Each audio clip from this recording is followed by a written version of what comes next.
Hello and welcome to day 3 of the Indie event. This is Meredith Lochran, and I am introducing Michael Oden, Ennis Alexander. Oh my gosh, if I said your name wrong, I'm so sorry. And Chuck Pitno. We are going to be talking about charting a story and script writing. And on that note, let's just pull that down and say, hello, beautiful people. Hello. Hey. We're going to go around the room and let you guys introduce yourselves, and then we're going to get right into the topic of charting a story and script writing, because it's something that is that I'm learning, and so hopefully I can glean some information from you guys. All right, and we're going to start off with Michael. My name is Michael Oden, writer-creator of Elysian Fields on Indiegogo, and you can. It's my first book, and so I'm the one that was on that fucking talk. Ooh, it's one of those days. Breathe. It's okay, Michael. It's okay. I have the very great pleasure of doing this panel on charting a story and writing a script. And thanks for having me. And yeah, I'll let everybody else talk themselves up.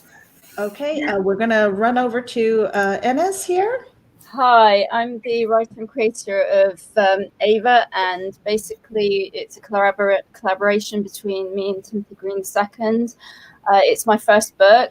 It's kind of a labor of love that started off many, many moons ago from a love of sci-fi and escapism. Sort of when reality hits, you don't want to be around, and so it was kind of a really nice project to work on.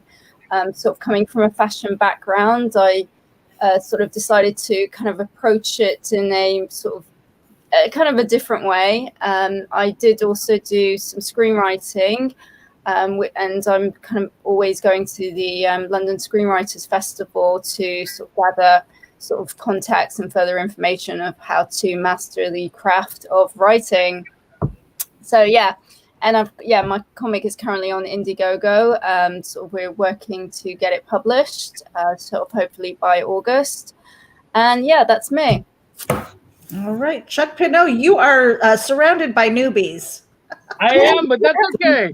I like pretending like I'm the smartest dude in the room. So let's just go with that. What's up, everybody? I'm Chuck Pitno. I'm a freelance writer and editor, creator or co-creator of such projects as Belial, Welcome to the Void, Essence House, and many more. I'm also an editor. I've worked on an awful lot of projects in my time, and so charting and script creation is actually something I'm very passionate about, very excited about. So thank you so much for having me here today. Awesome. Okay, so I mean, let's kind of go around the round table.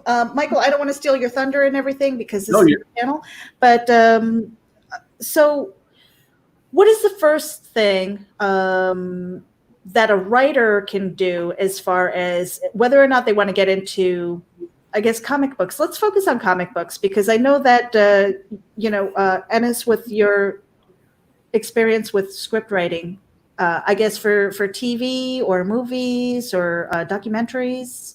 Yeah, I think sort of you always start off with your character, and you're always having to look at what is the main, what is their sort of desire, and what are their flaws and what are their strengths. So they're wanting to try and achieve a goal, and what is standing in their way, and then you sort of bring in sort of mostly 6 other characters and create like a diamond sort of structure. So you've always got polarized characters that it's a bit like Big Bang. Sort of you've got sort of Leonard, and then you've got somebody who's on the extreme of Leonard in terms of his brilliance, and that's Sheldon. Then you've got somebody who's like sort of more in tune to their social skills, and that's Penny. So it's kind of building your characters and what's going to drive them within that story. Mm-hmm. And that's pretty much what they mean by character-led stories. Yeah. So, Michael, with your stories, how did that come about? Was it with character development first before you started to kind of plan out You see, I actually had the exact opposite kind of deal. Is I would have a core concept that would come into my head of like, this would be a cool thing to do, and then I'd create one character, and then then it kind of would go the way that Anis had talked about, where you start creating like a whole usually start with a small group of characters, and it eventually continues to expand and expand and expand, and you create character dynamics and this, that, the other. You start to plan out these things early on in your story, and that's how you move forward from there. Is you plan character dynamics that affect overall storyline and effectively get you through your story to where your end game is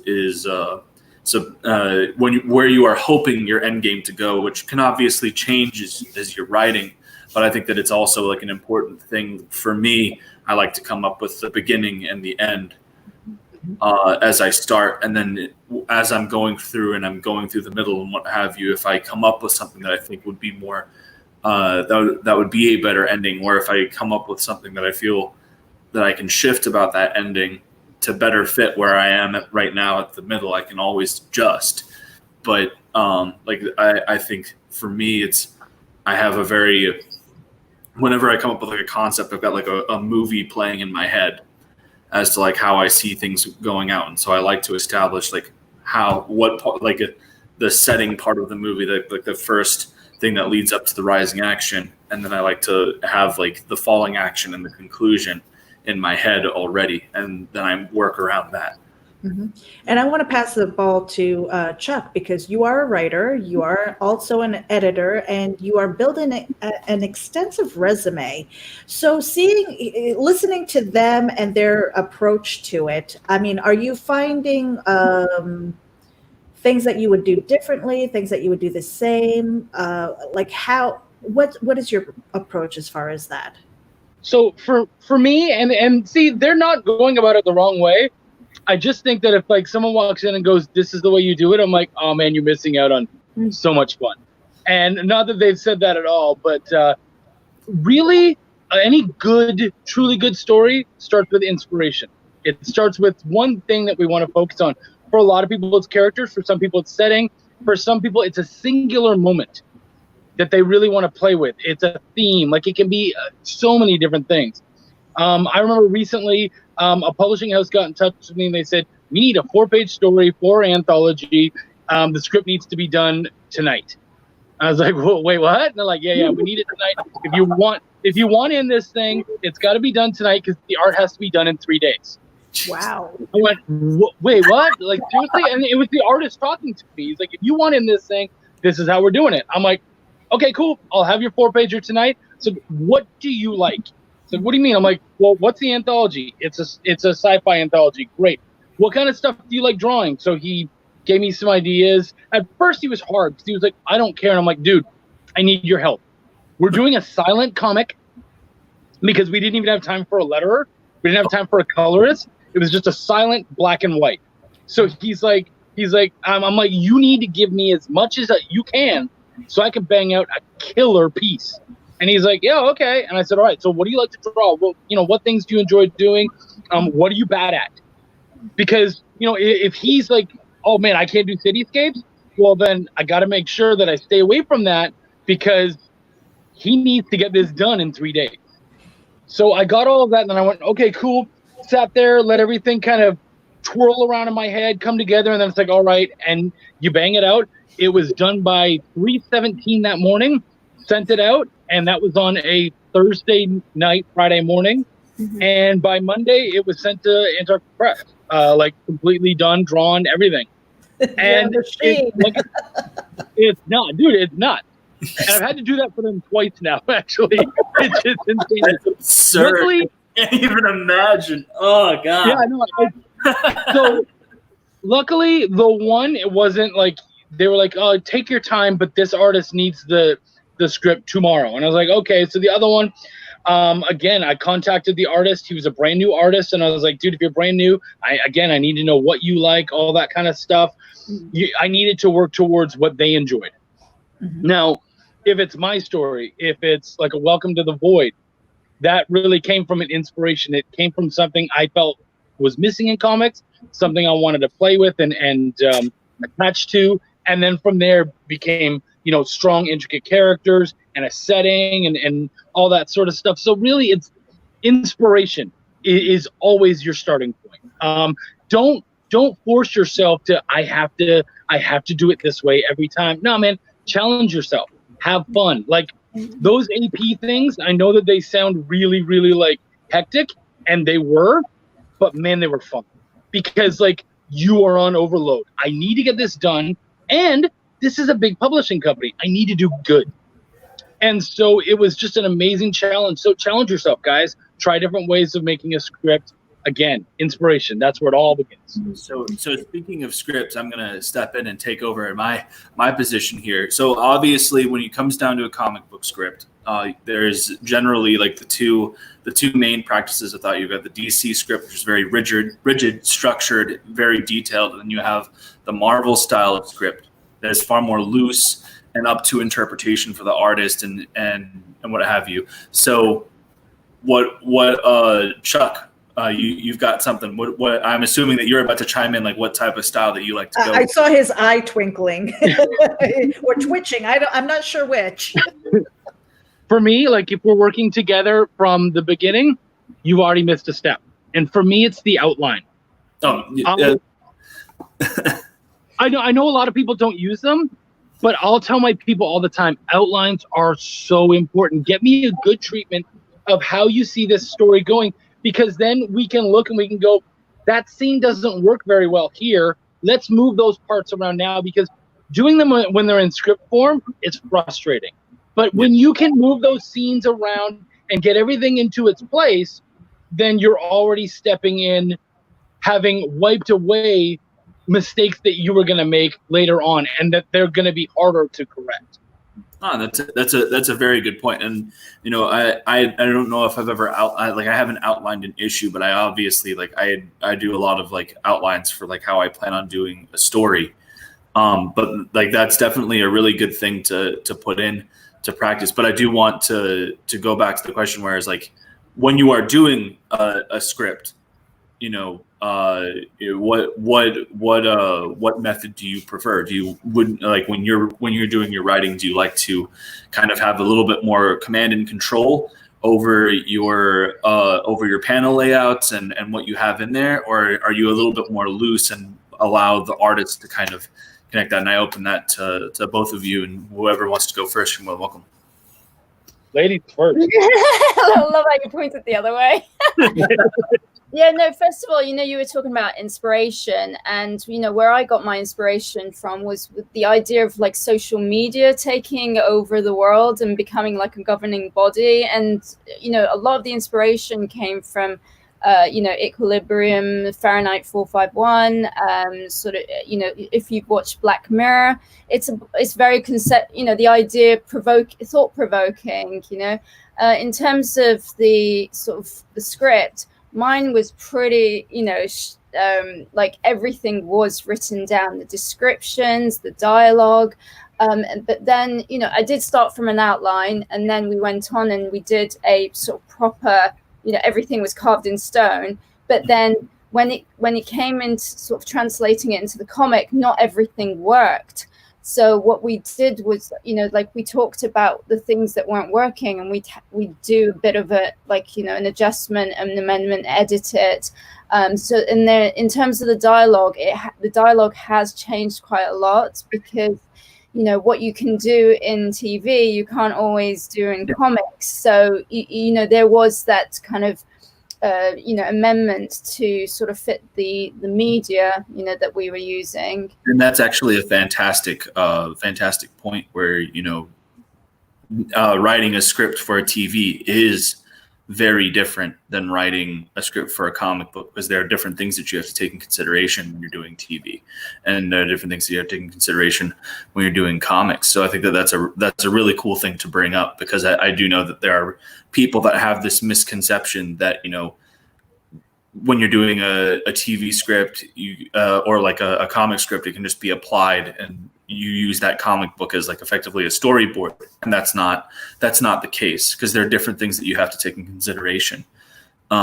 And I do think that that's an excellent thing to bring into the panel, and it's really cool that you had this thing that started off as a TV pilot treatment, and you shifted it to a comic, and I mean the results speak for themselves. Do you mind if we bring up your campaign really quickly to show people? Yeah, that's fine. You can do the trailer, but not the interview. What we'll do is we'll just showcase some of that art and how everything's looking. Let's see.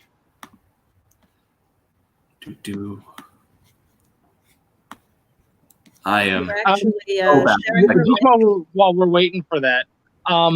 We had the same thing when we created Essence House, which is an audio drama. There again, it's very different style of scripting, and it's really nailed it on the head, where you have to attack different mediums in different ways. And so we had to, like, I wasn't allowed to write sound effects. I had to write them into the script as though they were happening, almost like a prose novel. And then my technician would come in and he'd go, okay, so you need this sound here and that sound there, and he would just have to kind of do that on his own. That wasn't something I could write in, because the script immediately goes from me and my partner, working on it and editing it, and then straight to the voiceover actor, and then back to the technician. So we don't really have any time to give him any directions. And luckily the technician was my partner on the script, so he had full run to go through it and add whatever he did, and it sounded beautiful. But yeah, every medium that you attack, you're going to attack in a different way. Yeah, no, absolutely, and I think that's a really great, that's a really cool topic to bring up with this, because obviously, you like there with the industry, the creative industry being what it is, with the rise of like superhero films and everything like that. Everybody and their moms wants to get into the comic book industry as a way to kind of segue into Netflix or into the big room studios in Hollywood. And it's very important to realize that if you're getting into this industry to write comics, you need to be getting into this industry to write comics. If you are working on a script for something and you realize that it might serve better as a comic book, that's one thing. But the goal should always be, when you are making a script for it, you need to obviously acknowledge like what form of media you're trying to represent. And that goes into creating a radio drama, that goes into creating a TV show, that goes into creating a comic book, because every single one of these has different needs in order to properly convey what you're trying to convey as an art through your art. And so we've got the Ava campaign up. So let's play this trailer, because it's really cool, and it does a great job of showcasing the art and everything.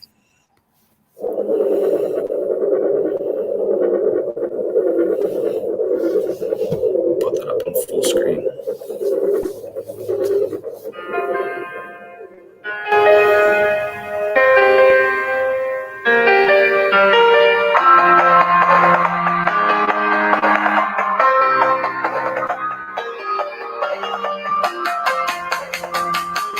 Am I the only one who's not seeing any change? Yeah, I'm not seeing that.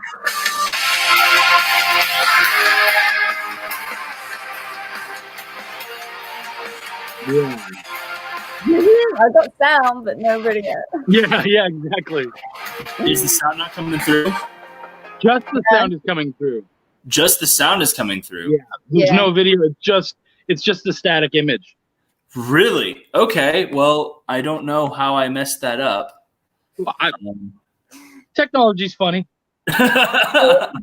Well, I mean, on the plus side, you get a really is the static image just still going as just the static image? I'm scrolling down up and down the page right now. That was just the three of us. Okay. Okay. Well, I've got a message here. It says share your screen. I had shared the screen. Hold on. Goodness gracious. Let me see. I'm terrible with this. It's funny because I'm a part of the millennial generation and we're supposed to be good at this shit, but I am not. Yeah, I'm a 70s child. So. All right, so let's see. I'm part of the Atari generation. Same here, honey. Same here. What are you doing? It's now not even like showcasing that the there. Do you want to have a go at sharing screen or? Oh, okay. Well, we go. Right. So let me know if it works this time. I have. All right. Oh yeah. Yes, we have liftoff. All right. I'm gonna keep. I had it full screen before. We're just gonna keep it like this, and just to be safe, so I don't cause anything.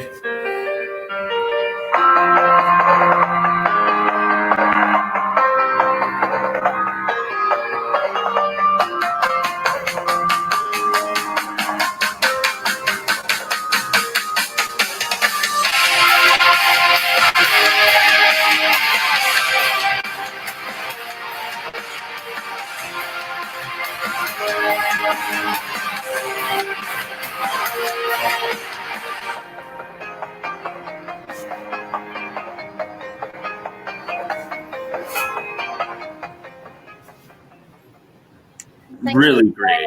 Yeah, thank you, and I'd like to thank you for contributing. It's always one step forward. With everyone's help.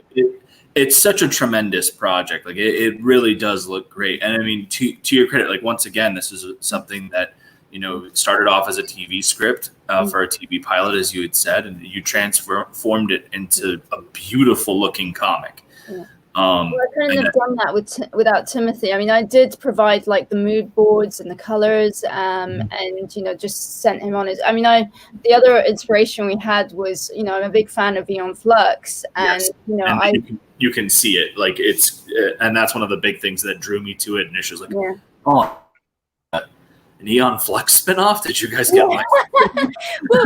It's gorgeous. So much, but yeah, no, it was kind of like I was a big fan of hers, and she's such like, for me, I love the darkness to her, the edginess, of it, and like the stories. And also the animation is so stylized, and you're drawn into the world, and you want to learn more. When you see the animation for Eon Flux, it's very, disjointed stories. It's kind of like little dreams that they've gone into.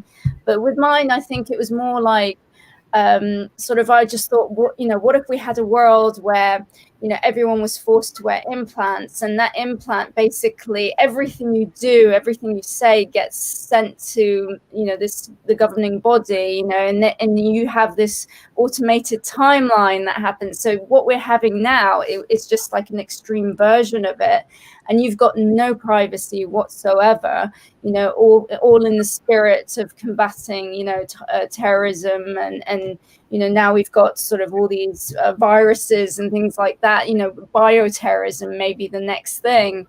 So it was just kind of like taking an idea and just running away with it. And and also, I was going to say, being a Sarah Connor fan, I just wanted to sort of, like the unlikely hero, ends up being somebody who's so strong, and the kind of the underdog story. So speaking of a concept that just you get so enthralled in it and you just start running with it, Chuck, is there anything that you've done when you were writing that it literally just words just started to pop off the page, and like you couldn't stop writing? Like it was something that just, it kept flowing, and you were just like, I know that I think I recall when you were writing one of the most recent scripts for the radio show. I don't know why I keep forgetting its name. Essence House. I remember you were talking about on Facebook where like you were just having a blast writing the script for the last thing. But like, is there any project that you've done where it's just literally been like, with like every second you had a new idea and it was just constantly flowing onto the page? So like with that Essence House script, by the way, David, thank you. I totally agree with you. There's 1,000 ways to write a book. So being able to play and explore with all of them, that's the way to go. So good on you, man. Keep it up. And for David, really quickly, I do want to point out, as Chuck pointed out, there's no one way to do this. Like, every single person here, we've all talked about our different methods, and it's fun to play with other methods and see if it's a way that we can improve our craft and this, that, the other, find new ways. And that's ultimately what this is about, is bringing up. We have 3 people here, very different books, very different styles. Everyone here has a different process, and none of us are wrong for having the process that we do, because obviously it got us somewhere. Yeah. So, I'll leave the floor to you, Chuck. So I really like that you brought up that one Essence House, because that was one of those things where it's like, I need to get it done in the next couple of days. I started writing, and it just kept going. And what was nice about that one is we had that one plotted out so strong that every time I got to the next step, I had to keep going. And because I was so excited about the next thing the next block that I knew that happened, that suddenly it was like 2 a.m. and I'm like, okay, I'm done. Like, it's over. And I didn't need to be done for another 2 days. I remember there was another time I was 20. I was living with my wife and my best friend, and I had written down this one line that I thought was just a really cool line. And it was on a Dunkin' Donuts receipt. I worked at Dunkin' Donuts, and I brought it to my buddy, and I said, this is a song. This one line is a song. And he's like, okay, cool. So we went up to his room. He starts playing his guitar, and we don't even know what he was playing. Like, he doesn't remember, but he just started playing something, and I'm not even kidding you. My pen hit paper, and it was done. Like, that song just flowed through me, and I just went, brrr, and I just finished the whole thing, and it was the most messed up, because I didn't have a plan for what I was going to do. I had one line, and just hitting that line and hearing that music go through me. And we wrote that song, and to this day, like, that's one of his favorite songs to play, and it's one of his most requested songs, and it's got a really nice story to it, and it came together really nice. But that was just literally him inspiring me, inspiring him. Like, it just kind of went in this circle, and everything came out. It was beautiful. So speaking of music, is that something that you do often? Do you listen to music while you write? And obviously, the question goes to you as well, as Ennis, is what are the things that you do to get in that mindset to write? Like, I create a playlist for, like, when I did Elysian Fields, I created a playlist of songs that I felt got into the head of the characters that I'm writing, and so I'll be listening to a playlist, and like, when I'm writing a specific character, I might put a song that I associate with them on loop, so that I can really get into their mindset. And I have different playlists for different things that I'm working on, because everything has like a different style, different tone, and you get in that mindset. Do any of you guys do anything similar, or like, yeah? Oh, yeah, no, I definitely have like a playlist. It depends on my mood, really. Sometimes it's like 80s nostalgia, or like, Manchester music scene, with the likes of, Joy Division, Happy Mondays, a bit of, Oasis. It could be rock, yesterday we were listening to Motley Crue and Motorhead, and it depends. I mean, and then there are times when I really need to concentrate, because sometimes I can get a little bit sidetracked. And so if you go onto YouTube, they have all these weird and wonderful like soundtracks. It's like white noise, or like, sort of soundtracks to help your brain like focus. And they're just amazing. They actually do sort of like, help you. I have a very similar thing. When I really want to focus, I don't put on anything with lyrics. I go for instrumentals. Yeah, exactly. These are instrumentals, and they're supposed to there's like sound waves that trigger either your creativity, your concentration, your memory, things like that. And I just like it because that way I'm not constantly having to change the song. Because sometimes it's like, I know I should have a playlist, but sometimes it's like stuff on YouTube, that I was like, okay, what do I fancy next? And I'll get a little bit drawn into it. So really quickly, I want to acknowledge. So David Atkins writes in, says, for any authors, please see it in your head and then make sure to use words and descriptions to get the reader to delve in your world instead of reading it like a news article or a blog. I think that's a very good point, and I think that that's something that you have to distinguish. There's different types of writers. There are some people that are really good at writing like like news articles and stuff like that, and are more on a journalistic side of things. And there's some people that are really good on the creative side, and there's some people that can do both. It's all about what you focus on and what you practice, and what have you. And so, like, if you are at this whole point and you're reading your work, and it does sound like you're reading a news broadcast, that's not to say that you'll never be able to do anything creative. It's to say that maybe if you want to do that, maybe that's something that you should be focusing on. Look up like creative writing drills on how to get into a character's head, creating a story, going through and trying to plot out a narrative map and stuff like that. I'm sorry, I didn't want to cut you off. I thought that comment that he put up was an important one. But yeah. Anyways, Chuck, Anna said, Anna, did you have anything else to add on the? No. I was just reading the next comment down there, but no, that's a really good point. Because like it's all about visualizing things and trying to describe it.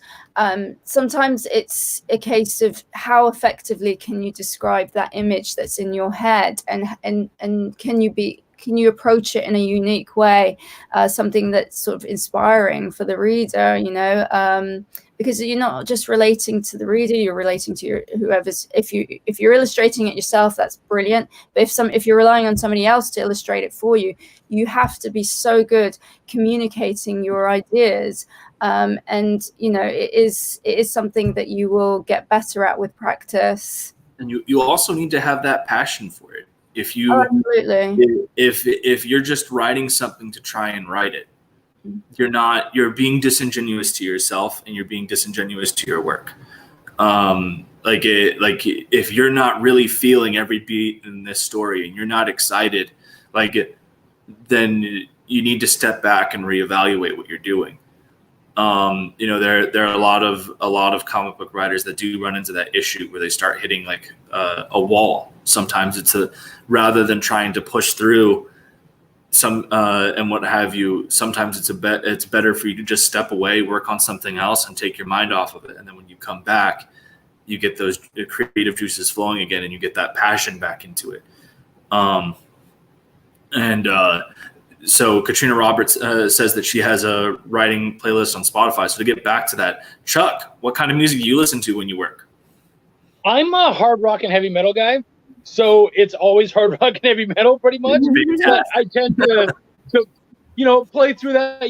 Maybe I have a really sad moment coming up. Maybe I'll listen to some doom metal, or maybe I'll find something more melodic. Like I can find pretty much anything I'm looking for in the metal and hard rock stream. Maybe I want to listen to old Zeppelin or something. So, it's really anything in that huge array, which I know it doesn't sound that huge, but that's definitely a lot of the kind of stuff that I do. Do you prefer writing? Well, okay, so Pops brings this up, and it's interesting. We're mostly focusing on comics, so you don't really get that as much. Like, do you prefer writing from the perspective of one person, or do you like being able to describe? That's more of a prose thing. Yeah. In comics, you're almost always, unless you've got like constant narration boxes going, you're almost always writing from an omniscient point of view. Yeah. Or if you or if you are going to be doing a very character focused comic where it's like, you're having the experience be from that character, that's honestly more on to the artist. And it's important to be able to describe those things, but the artist is going to be the one that conveys those kinds of things that you would normally see in prose in a novel, right? So like if you have a character who's looking at a situation and you're trying to depict how that character feels and how that character is reacting to what he's seeing, and seeing those elements through that character's eyes, that's going to be a thing where it's like, okay, you sit down with your artist and you kind of talk them through what you're looking to do with that, and you have that written up, and then it's the artist's job, because this is, at the end of the day, this is a visual medium, right?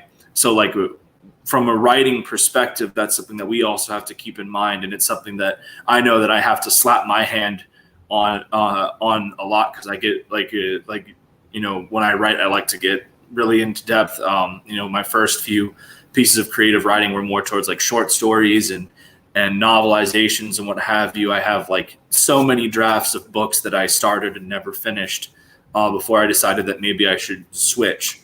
But go ahead, Chuck.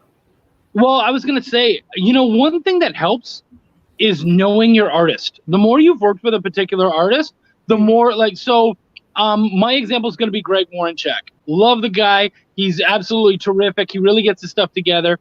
And I know that horror and anything dark is his stuff. Yeah. So what I will do is, I got shunted a Hell book.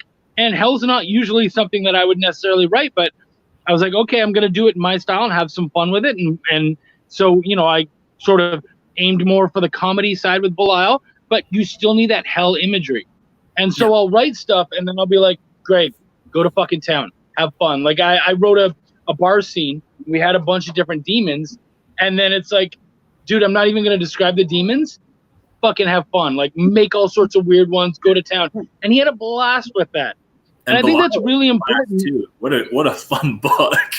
Thank you. I was so happy. Like when I read that, I was like, this is a really fun concept.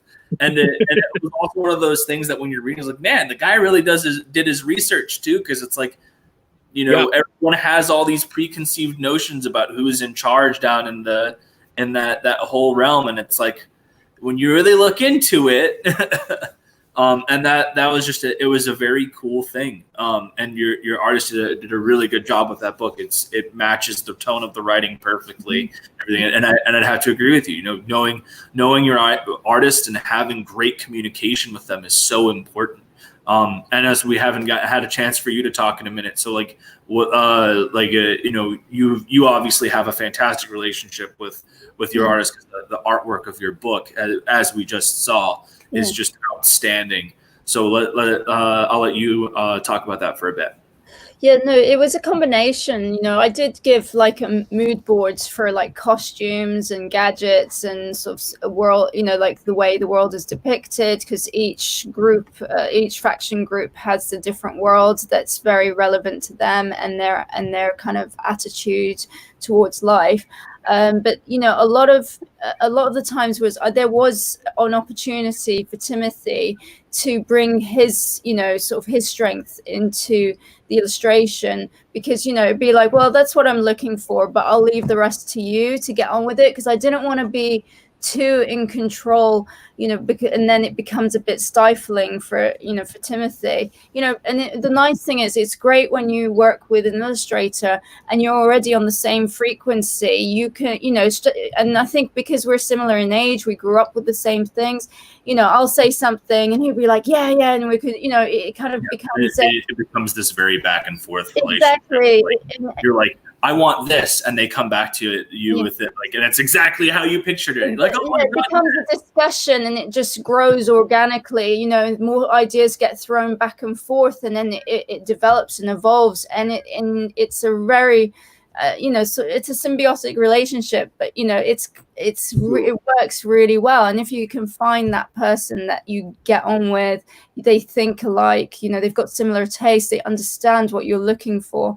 I think one of the things that I really wanted was that, when the illustration comes to life, that you can see their emotions, you can see their struggles. I'm all for internal conflicts. I'm a big fan of internal conflict. Going into character stuff, I don't mean to cut you off, but we did get a fantastic question from Sarah Sarah.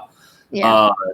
Well, how difficult or easy is it to keep each and every character their own selves without starting to sound the same? And so, Anis, I'm going to let you start with your answer for that, since we were talking about conveying inner struggles of characters and everything like that, and we'll shift that into character writing.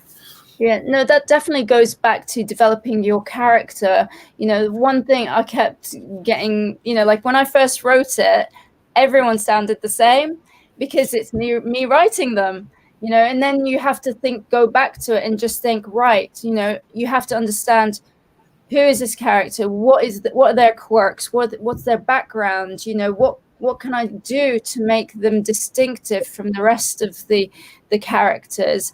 And then you have to kind of adjust it so that they sound different to each and every character. And, sort of it is something that you have to learn along the way. And you just have to keep practicing, keep going at it. And also just watch.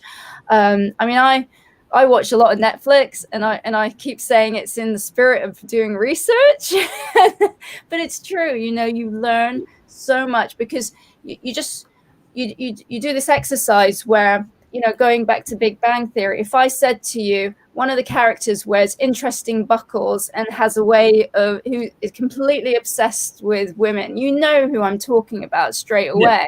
Can come across as a bit pervy. Exactly. And or like somebody who talks like Spock, who else I'm talking about. It's those distinctive characteristics that can define each and every character. And that's something that I am still working on.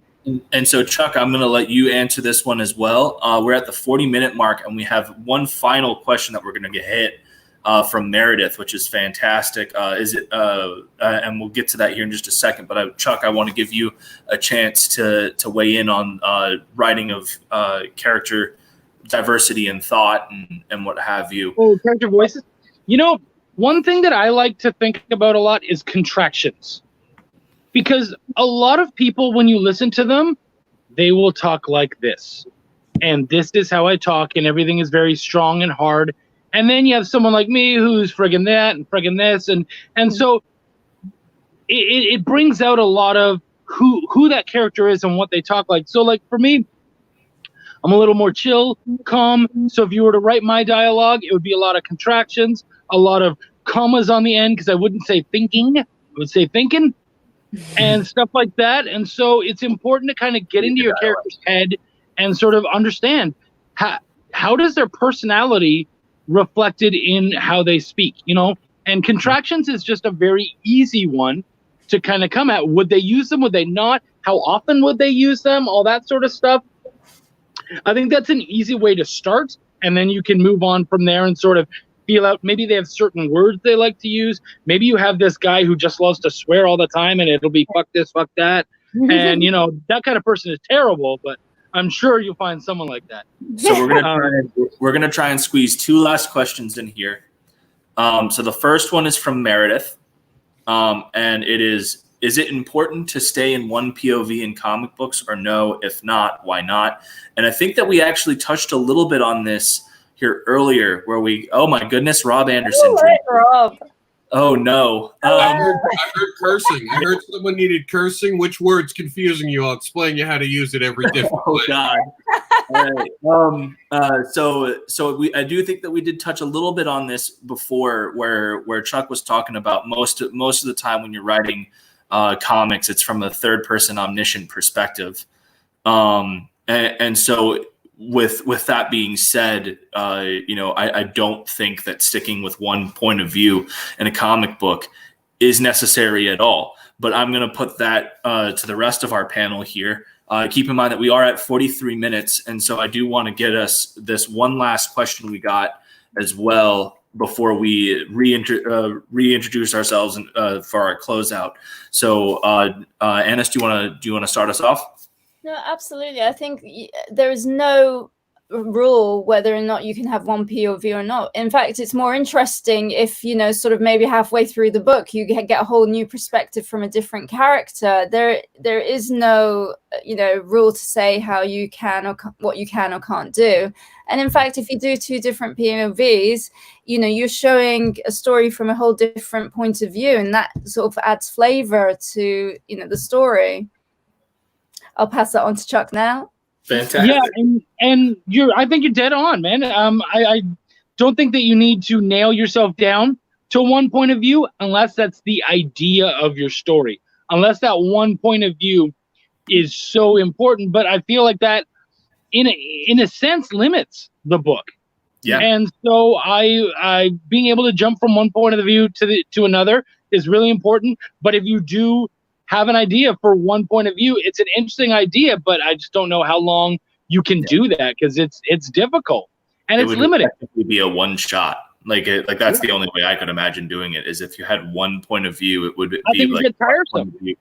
It would be like maybe like a 30-40 page one shot, and that's about it. And it would have to be like your character would have to have one compelling ass point of view for you never to switch it. But anyways, to move on to this, does the Indie Devil want to chime in on this at all, or are you just hanging out? I'm hanging out, waiting. I know that you have to take off, so if we go over the time, I can take back over, because I do want to. I don't have to take off anywhere. Oh, I thought you had to go to work after this, so I came in. This is one of my days off. That's why I scheduled it for Sunday. Oh, very cool, because then we can bring up Nessa's Kickstarter, not Kickstarter, Indiegogo, show off her video. We already did. We already did the show. But we can do it, I mean, again, and talk about it a little bit at the end of the show and do a wrap-up. You don't have to cut it in an hour. That's why I came in. Don't show us the hour. We can pass on to Ted. People who are watching can stay watching. Chuck. Okay. I wasn't sure exactly how all that worked. I know that in like other shows that we try to hit it at that hour mark. So we try to just pass it. At 1 hour, I'll come back in and I'll just be like, hey, that Ted Davies is going to be here, blah, blah, blah. And we'll continue until you guys are done. Let's have a great conversation and keep it going. So what we're going to do is then the next thing we're going to switch off to is LW Floisa, or Floisa. I don't know if I'm completely butchering that. I probably am. Sorry. I came from a prose and poetry background. Would poets have an easier time being letters? I have a script. So this is what I'm actually going to say. I do want to kick this one off. Is I think that just because you write poetry and prose doesn't discount you from being a full-on writer either for these comic books. There is a project called Eudaimonia that is on Indiegogo right now. That's a World War I book, and it looks incredible. The art's gorgeous, but the thing that really stood out to me is when he was talking about it, the entire book is written in prose poetry form, and all of the dialogue is written in iambic pentameter.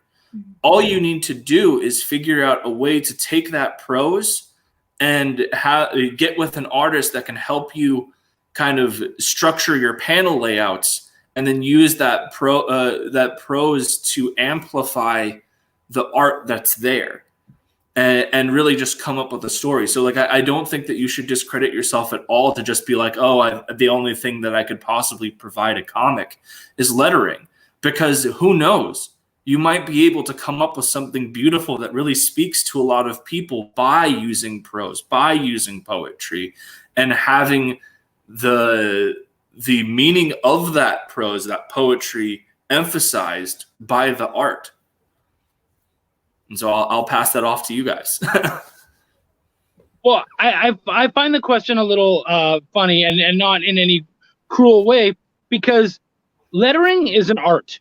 And so like drawing, coloring, anything else, anybody can letter or draw or color, but not anybody can do it well. And so it is something where you have to learn the rules. You need to understand how it's done properly and all that sort of stuff. And so if you want to learn how to letter, certainly, but don't limit to yourself to that because you're like, oh, I prefer poetry or prose. There's ways to work around that. There's ways to make it happen. I had an artist come to me recently and he's like, hey, can you just write something for me in the Marvel method? And I was like, I really don't want to, but I'll do it for you. And it's just a 4-pager. So if that's what you want, I'll do it for you. But it's not usually how I'm comfortable. I like the challenge. But, you know, yeah, it's a skill set. And it's like anything else. You have to work at it. So you can definitely find your way into it. You just got to find your thing. So, Chuck, just to mess with you, Phil Locklear just joined in, and he said, afternoon, y'all, amazing panel and info, even with Chuck there. So, with a winky face. So, effectively, everything that you said, Chuck, it's not important. Everyone Phil knows what he's talking about. Said this entire panel. Anyways, let's move on to you. Ennis is the only other member of this panel that's important. She's definitely talking about lettering, not writing scripts, you know, because I always assumed it'd be more about writing, you know. In terms of the writing, anyone can sort of do different formats, you know, but in terms of lettering, yes, it is an art form in itself. I mean, I've learned that, you know, sort of through my efforts with Ava. I did the lettering myself. I did the first draft. It got rejected for numerous issues. And I've just come across some further problems. For instance, my font, it's Crime Fighter, but I made the mistake of using bold when it should be regular. So now I'm having to go back and correct that. In terms of the speech balloons, I was using ovals. Really, I should be using rectangular shapes with curved corners. Then it's the tails. There's a whole rule about the tails. You can't do them too fat. You can't do them too thin. Otherwise, they're not going to show up very well. So it's a fine art that you have to nail down. And I'm still working at it. And I've luckily, I've got Timothy to help me out. I said to him, worst case scenario, if I still don't get it right by the end of the campaign, I'm handing it to somebody who actually knows what they're doing. But yeah. The standard rule with tails is that the thickness of the tail should be the thickness of your font size. All right. So the thickness. Yeah, that's actually a really cool thing to put out there.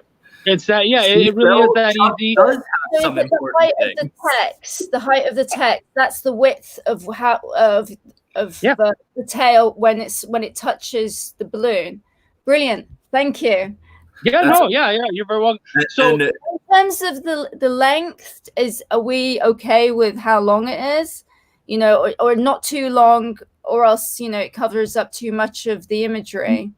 Yeah, you really want that, because I've seen some that are really long, and you really kind of want them to be almost just noticeable enough so that you know that person's talking, but not enough that you actually notice the thing. Like some people like to put these big flourishes, and I'm like, now you're trying to get fancy, and it doesn't play. People shouldn't be trying to notice that. That stuff should just be background shit. So it should be harmonious, so it should work rather than it sticking out like a sore thumb where all you can see are these tails everywhere and you're just completely mesmerized by these tails. As an editor, I took a lettering course just so I could properly see that stuff and watch it. So I don't letter. I don't do my own stuff. I leave it up to someone else, but I can at least go over it, look at it, and go, this works, this doesn't, this is why. So, I think that's important.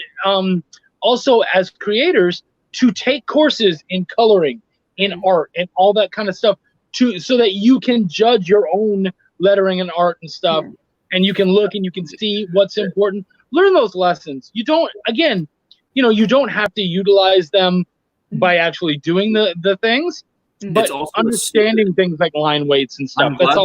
I'm glad that you brought that up, because I think that it is very important for a writer to also have a base knowledge of establishing point of view with art and what have you in a panel, and having some base knowledge of paneling. So that way, if you're ever at a point where you're having an issue trying to write out describe what you want your artist to do, you can scribble it out on a piece of paper and have something visual there for you to look at and write. And then worst case scenario, if your artist is just like, I have no fucking clue what you mean by this, so you can just be like, okay, so like this is like in one of the scripts that I actually have Chuck looking at, there is a point where I was writing so much detailed stuff where I was just like, just ask me, I'm going to draw out a template.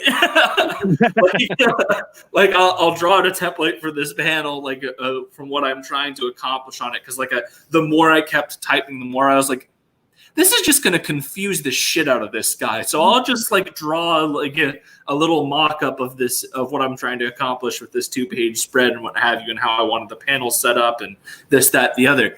So it's one of those things where if you're going to get into comics especially, you should have a basic knowledge of everything that goes into this book, right?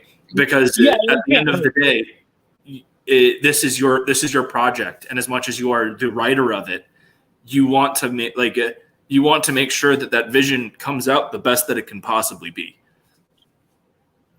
Absolutely. But yeah, you know, we're coming up on an hour. So as Rob had said before, you know, you can stay and hang out with us. I'm not sure how much longer we will be hanging out. But you know, you're more than welcome to. But there are other shows that are starting up on the panel, so please go check those out. So let's go around the room. We'll start with Ines. Do we want to bring up your Indiegogo again, or do we not want to bother with the torture of without me hopefully there's no technical issues. Well, either way, Ines, please tell us where they can find you. And Thank you. Yeah, so basically I am currently sort of got a campaign called Ava. It's a cyberpunk sci-fi comic. It's the first issue. It's mainly set in the 23rd century in a world where social media becomes a governing body and everyone's forced to wear implants. And you have Ava, who is kind of like, she's a bioengineer, but also kind of like a, you know, a warrior. Who is like an underdog in the face of extremities, and she's trying to do the right thing, but sometimes she is plagued by consequence and things get in the way, which is kind of pretty much not her fault. The campaign is, you know, if you want to have a look, it's Ava Comic on Indiegogo. You can also find me on Instagram. Again, it will be Ava Comic. So you'll see a lot of the developments that went behind it, a lot of the mood boards, kind of the sketches that went behind it. You know, and it's a journey that, you know, I'm trying to share with everyone, and because, you know, it's kind of sharing a love for something. And I hope, yeah, you know, so by August, you know, sort of we'll be sending out those comics and all the little goodies that everyone wants. And yeah, you know, brilliant. Thank you. Absolutely. And as we established, her campaign is up on Indiegogo. We got to watch that fantastic trailer earlier. She is so close to getting that fully funded, guys. She's a little bit over halfway, I think, right? Yes, I think we're on 59. So, you know, just about 60. There's hope. like they're absolutely. And, you know, as you said, you guys are going to be getting out those books, and it's super exciting. You've got such a fantastic project. Please be sharing that around and get as many people to go get the book as possible, because really just a tremendous piece of work. Chuck, you go on ahead. Give me a second. I'll be right back. Yes, sir. What's up, guys? I'm Chuck Pino. You can find me on Twitter at ChuckyPin. You can find me on Facebook, Chuck Pino. You can find me on Instagram now. Chuck Pino's on Instagram. I know that's crazy. You can find my Chuck's Raw Reviews on YouTube, and that's where I like to talk about books that I'm really passionate about, and I've really enjoyed a lot. So it's a review, but I usually don't talk about books that I don't enjoy. And then I have 2 books that are on Kickstarter right now for books that I've edited. First off is Martha Schwartz's Seed Seekers, her next volume. This will be the second volume of Seed Seekers that I've worked on. It's a fun, kind of all ages fantasy tale, very much its own thing, about sort of rebuilding the world after some terrible things happen. And I believe this one is an origin story. And then the other book is Connor Bartel's Swords and Silences, which is the second book of an assassin basically trying to get out of the guild and live his own life. And now his guildmates are out to kill him. So I would love it if you check those guys out. But yeah, I'm Chuck Pino, and this is what I do. And we are joined here with my son, James. He just woke up from a nap, which explains this phase. You're gonna laugh. Anyways, I'm the creator and writer of Elysian Fields. We are currently on Indiegogo in demand. We will probably be closing up that campaign here at the end of the month as we begin promotion for the next book. And James says that he doesn't want to be with you guys anymore, so he's running off. So please give us a check out. And we have beautiful hollow foil books. In fact, I can show off one of them real quick. These are a limited print. So be sure to get yours soon. We have a whole bunch of different tiers for that book, and please just get on it and help us get as far as we can before we launch our next book.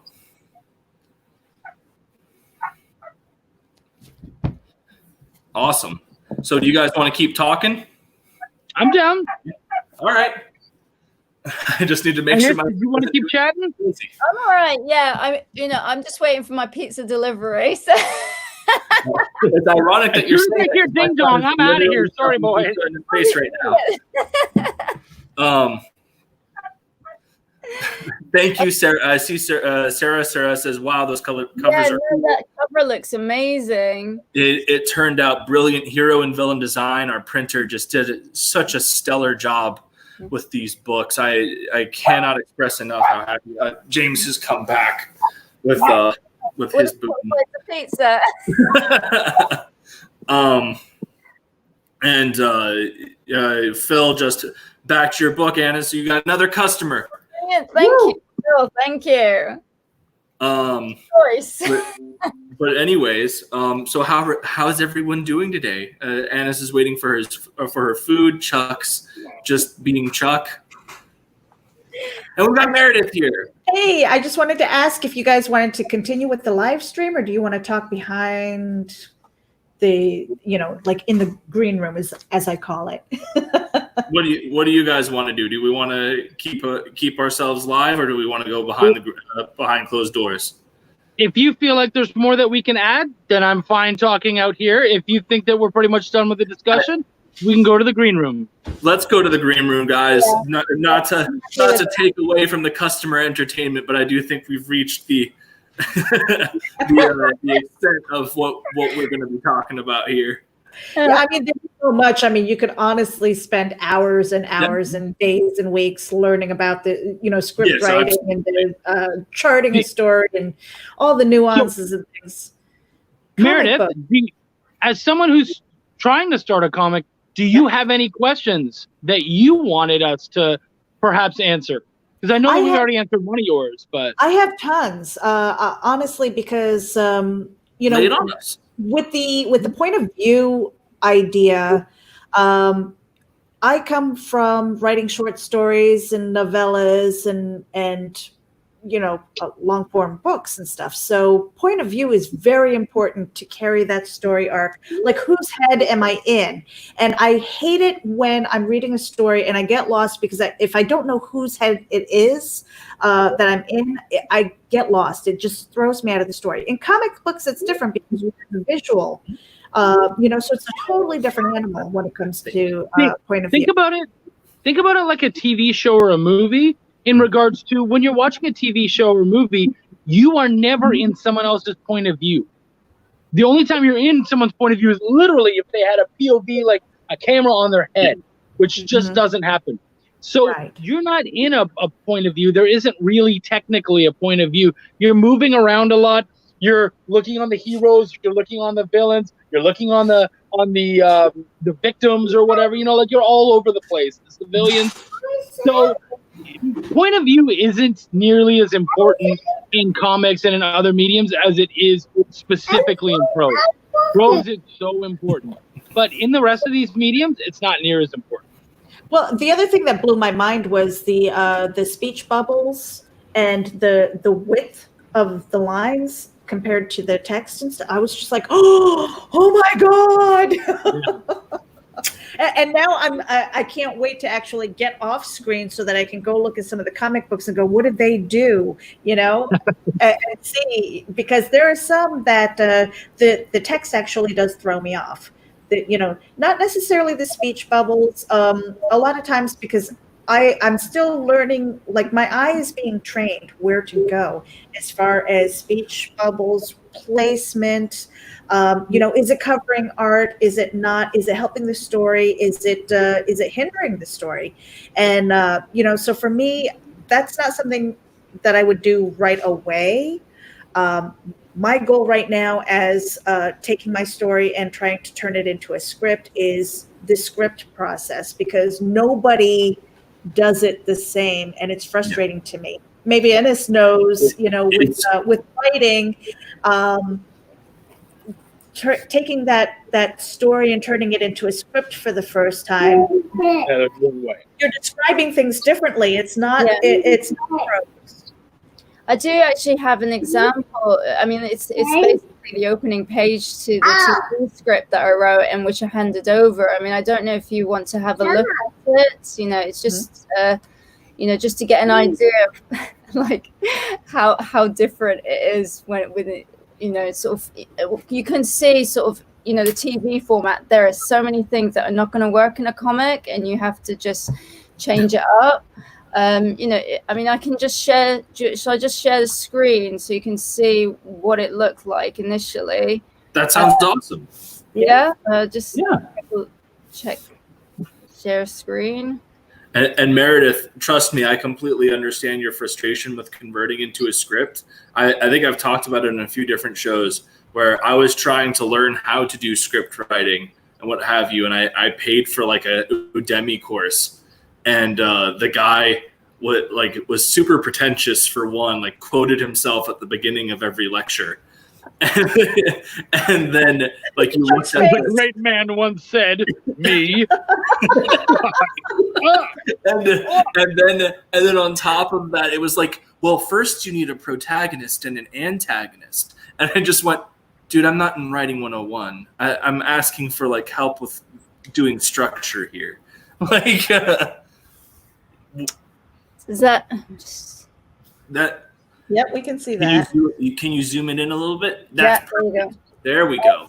So basically, this is the teaser. You've got a title card, and it kind of gives you sort of a Star Wars-like introduction, just to give an idea of what we're entering into. Then it starts off in kind of like this private room in the Orel Club, which is kind of like a burlesque dance club. And sort of, and you can pick out your music. So it's a bit like sort of Quentin Tarantino's approach, where he picks out the music first and then writes the story to it. And I chose My Heart Belongs to Daddy by Ella Fitzgerald, so something kind of where it's a cyberpunk but with a twist, of something retro. And then the introduction starts, with crystal pendants glimmer as they loosely veil the silhouette of an implanted blonde with Denelle, 28. She arches provocatively from a series of suspended metal bars. And then it goes on, and then you sort of meet this Senator Simon Deleth, who's kind of like a corrupt senator, and she's there for a reason. This is kind of when we go into sort of their, confrontation. And then here you have the dialogue, sort of that's when she kind of breaks from her like dance routine and her dance persona and into her true character. And sort of, so she's trying to get a chip from him, which contains her work. And so, that's kind of how it started off. And this is the teaser. It's very, this is not a typical way to write a script. I am very descriptive and very fluffy. Mm-hmm.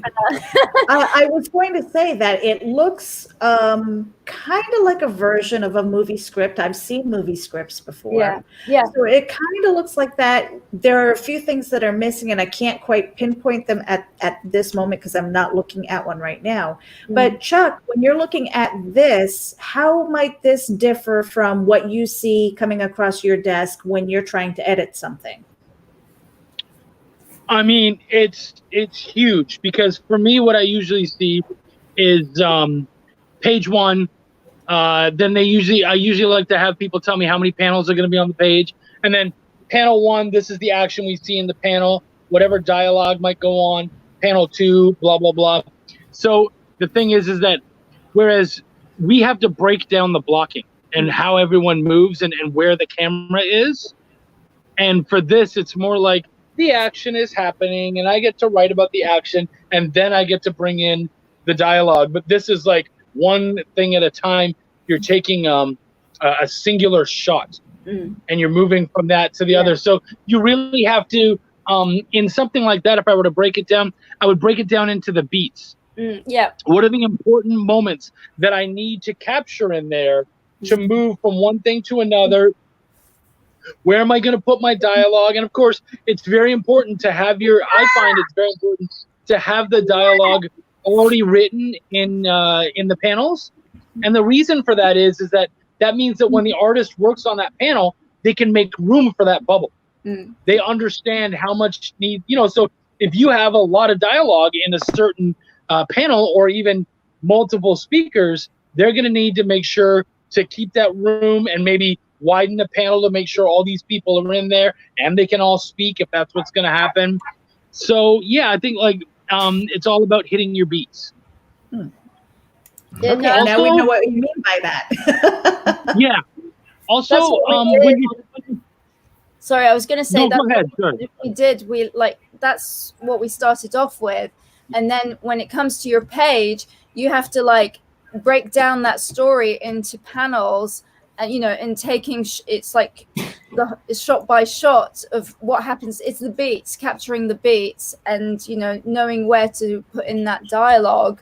I realized a comic script is so different. So now I'm more clued up on what needs to be done. So the next issue, Timothy's not going to receive that kind of a script. He's going to receive a proper comic script where it's all planned out for him.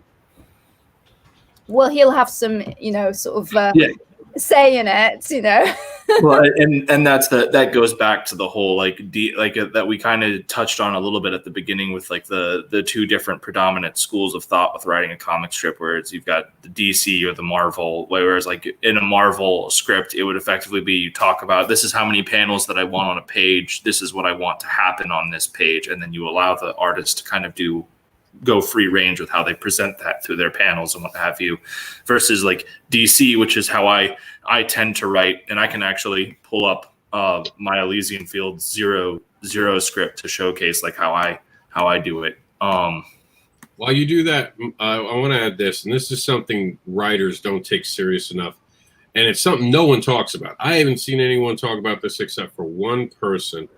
And that was me and him having a conversation. We were just talking about it. No one ever takes into account what happens between the panels. No one ever thinks, what am I leaving out? What can a person's imagination do with the missing panel? And what do I have to put in between the panels? In other words, foreshadowing. Are you putting a silhouette? Are you putting in a shadow dropping from above? Are you changing the way that something looks?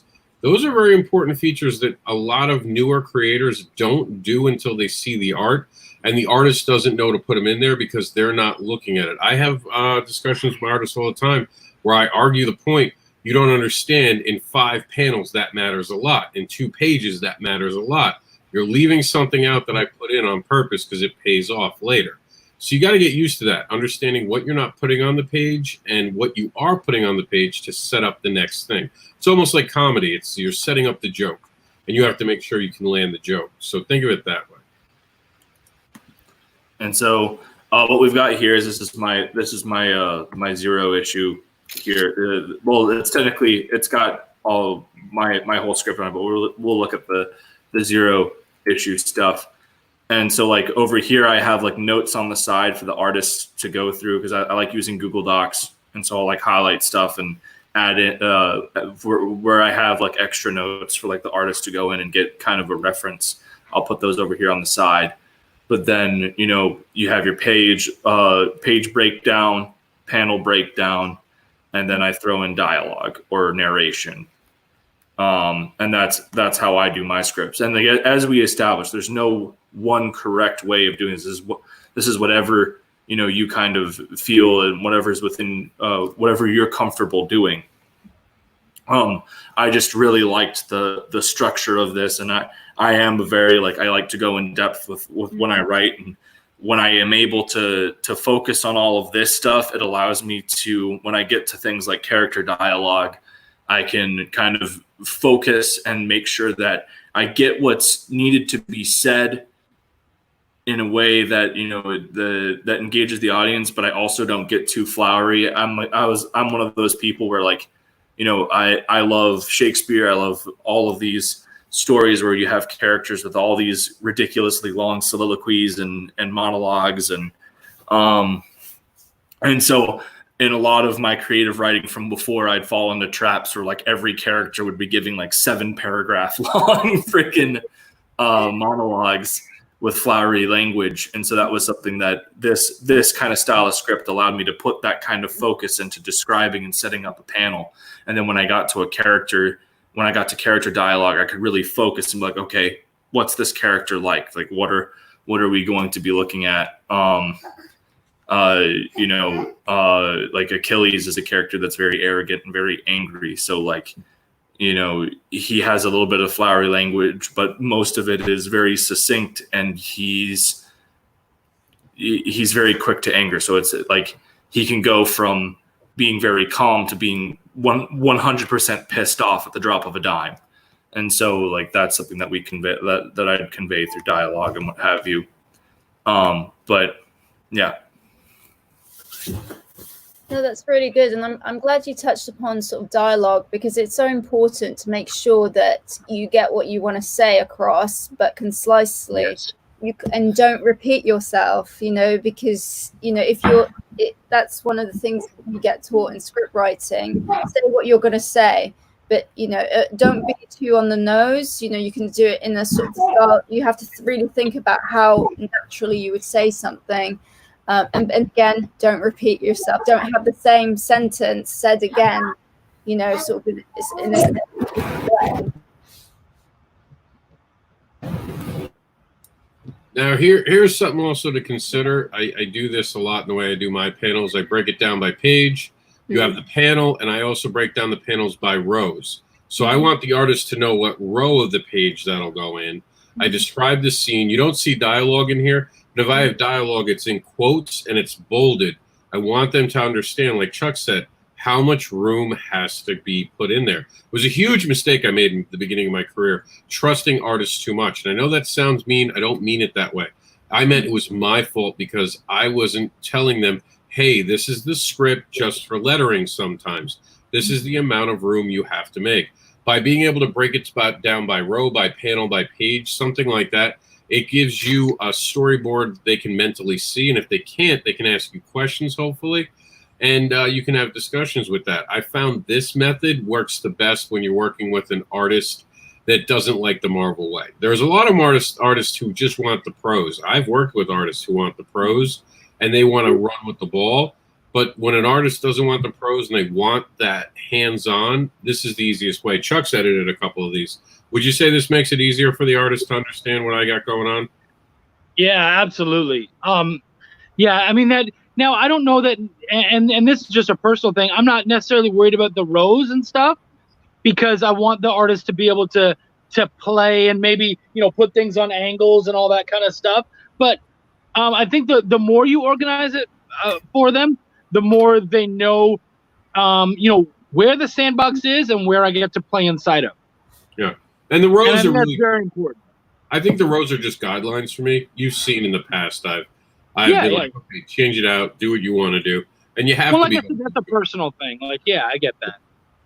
It's especially good when you're working with someone new that you haven't worked with before. You tend to come down a little harder on them, not in a rude way, but just like, I need to be a little more controlling right now because I don't know how you work. And then at some point you might be like, okay, cool. I'm seeing what you're doing now. Have some fun with this. Have some fun with that.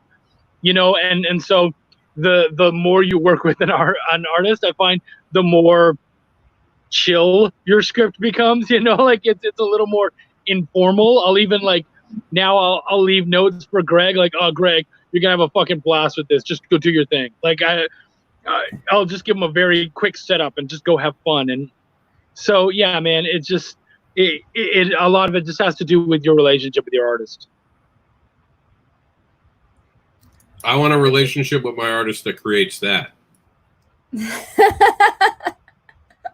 Thank you. as we said, Ennis's book. I think this might be saying something about where Timothy goes someplace. It's like where he frequents, you know. Me and Tim can hang out anytime. You know, the funny thing is, I gave him if you go to Instagram, you'll see the mood board that I gave him for that costume. I said, here's what I'm looking for. And then one of them is Dita Von Teese, you know, because I absolutely love her. I think she's amazing. And, you know, I sent him off. I said, just do an outfit, you know. And he went back and I was like, wow, even if I told you what to do, it would never have come out that good, you know. So, yeah, it's so nice that when you work with an artist and they're so great, you know, they can, you know, they take your idea and they make it even better. So, yeah, and even this, you know, we worked really hard trying to develop her motorbike outfit, you know, because she needed her leathers and we wanted to do something different. So, yeah, we kind of like ran with it.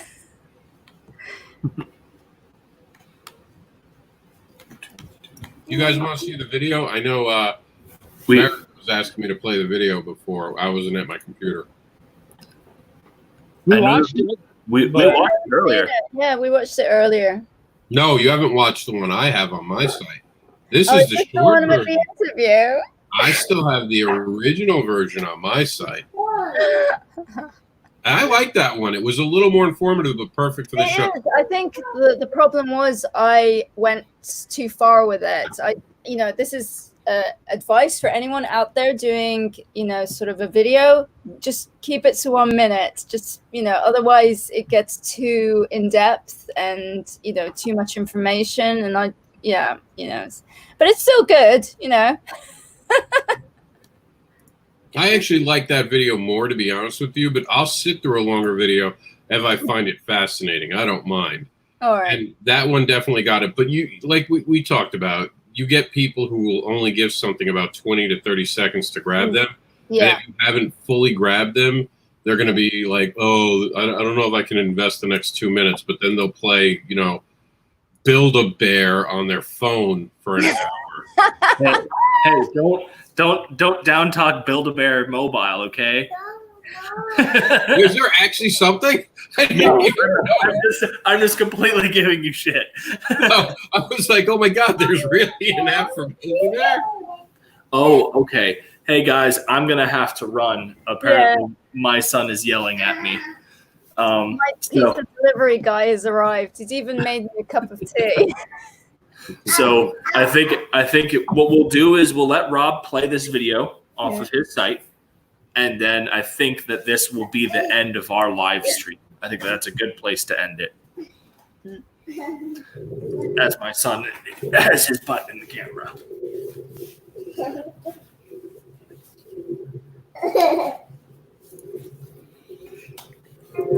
Ida is a cyberpunk comic book series based on 80s sci-fi and fantasy fiction. The story is set in the Ardent Nation, an upbeat, stylized technological utopia set in the 23rd century. However, all is not what it seems. Individuality and privacy are rare commodities that only the governing elite are privileged to. So imagine, if you will, social media becoming the governing body of a surviving nation. Everything about you and what you do since the day you were born is automatically streamed onto your timeline. This is then monitored by a totalitarian regime known as Mainframe. Mainframe's prime directive is to compete for technological advancement and for survival in a post-apocalyptic world. In the spirit of fighting cyber terrorism, people of the Ardent Nation are kept on a short leash through the use of surveillance implants. The message is simple: comply with Mainframe's standard behavior protocol or be rehabilitated. It's all about working as a collective for a common cause whilst suppressing any scope for individual thought and self-expression. Oden now is very much attached to her way of thinking, and this becomes a thorn in Mainframe's side.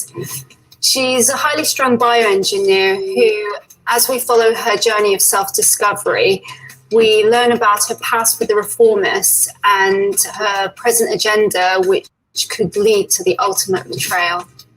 The reformists are a rebellion group in the eyes of the Ardent Nation. Their ideology rejects invasive technology to protect the human spirit and embrace individuality. Ironically, the reformists use an interdimensional portal to keep themselves tucked away from the clutches of Mainframe.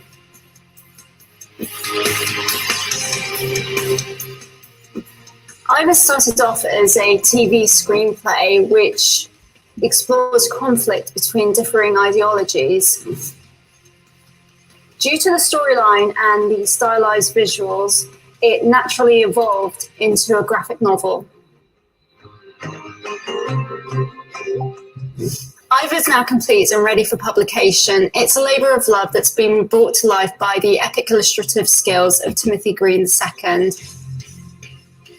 It's an extraordinary journey, one of which we hope our readers will join us on.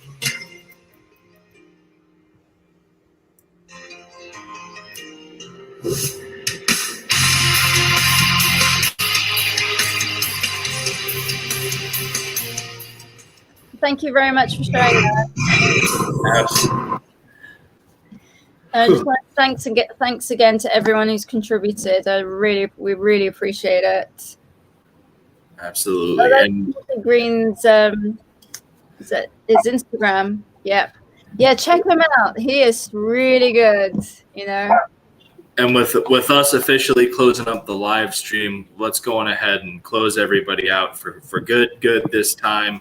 We'll do it one last time before we roll out. Rob, you want to start us off? I'll be here all weekend with the indie event, or the rest of the weekend. I hope you guys enjoyed it. Thank you all for being part of this today. You're all amazing creators, and our event was made better by all of your participation. Thank you guys so much. It's been a pleasure to host this panel for story charting and script writing. We've had a blast here with such great talent. My name is Michael Oden, creative writer of Elysian Fields. You can find me on Twitter at ElysianFields_0 or Facebook under Michael Oden or Nine Realms Publishing. The campaign is still up, in demand. Let's get to 10K, and I'll give it to you, Anis. Hi, yes, I'm Enes Iskander. I'm the writer and creator of Ava comic. We are currently got a campaign on Indiegogo, and we've also got Instagram and Facebook under the same name. We're hoping to sort of get published and sort of send everything out by August. So, anyone that can sort of have a look and see, sort of what a great journey this is, you're welcome to sort of, have a good ride on this journey. Yeah. So, thank you so much, everyone, for having me. What's up, guys? I'm Chuck. I'm your indie crush. You can find me on Facebook, Chuck Pino. You can find me on Twitter at Chucky Pin. You can find me on Chuck Pino on Instagram, and you can find my Chuck's Raw reviews on YouTube. Thank you so much for coming out. Absolutely. All right, guys. All right. Thank you.